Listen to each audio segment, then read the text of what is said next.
Office space borrowers are outperforming the broader commercial market on delinquency, running at less than half the rate of other industries. So why does this sector feel so risky right now? This sector has undergone a fundamental transformation over the past several years, largely driven by the rise in remote work. To put it into perspective, remote workers represented just 6.5% of the workforce in 2019, and that figure surged to 35% during the pandemic and has since stabilized to around 22%.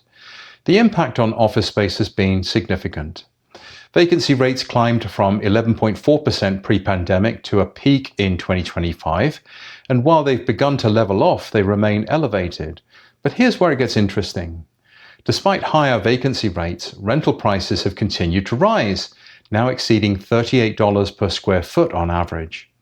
And this is being driven by strong demand in major metro areas like Manhattan and Miami, where vacancy rates remain below 15% and pricing significantly outpaces the national average.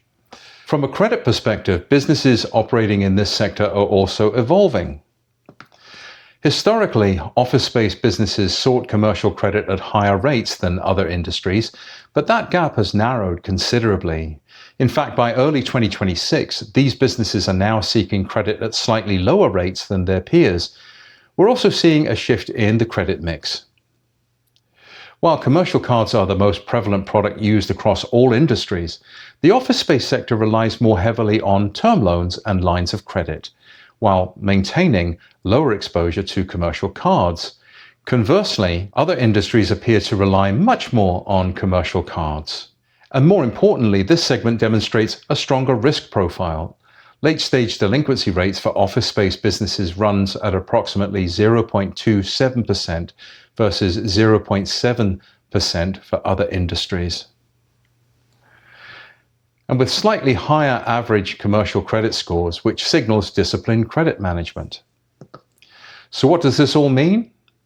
While structured challenges like elevated vacancy rates remain, the sector shows clear signs of financial resilience, supported by pricing power in key markets and strong credit performance. Looking ahead, there are a few factors to watch. First, whether sustained remote work trends continue to pressure occupancy levels and cash flows. Second, how rising energy costs and inflationary pressures impact both operating expenses and tenant demand. And third, whether disciplined borrowing behavior can continue to offset broader economic headwinds.